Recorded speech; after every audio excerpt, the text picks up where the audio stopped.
kung kami makakauwi pa. Ano yung office dun hanggang 7, parang ano hanggang 6 lampas kami hanggang dun sa office. May nagpapatulong. Wala. Oo, sabi nung kausap namin, sabi niya sa'min, "Hindi namin ano ha, hindi namin kayo pinipilit na hanggang 7 din kayo dito, baka kayo wala ng masakayan," gano'n.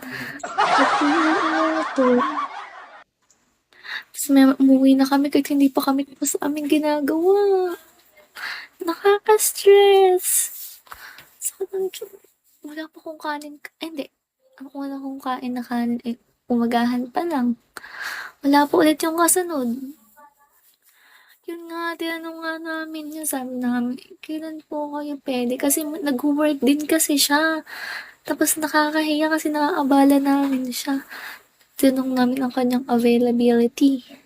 Sabi niya, eh, baka daw next week na ulit ng Monday kasi Tuesday to Tuesday to Thursday daw.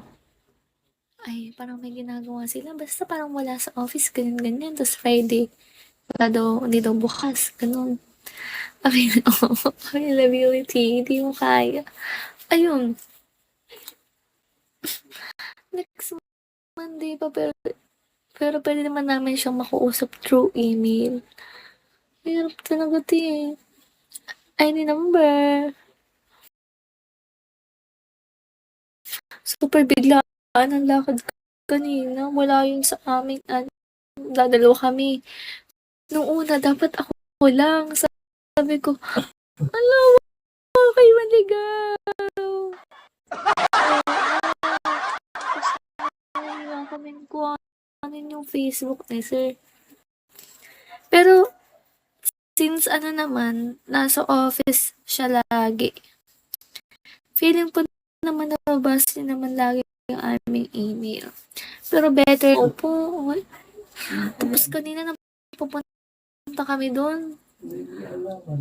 Anong tawag dito? May pumasok na lalaki na amoy sigarilyo. Talagang baho. Pwede na, hello. Sakit sa ulo. Ako may naliliyo na, pero tapos biglang may pumasok na amoy sigarilyo ang bunganga. Sakit sa ulo lalo. Ay, Marky.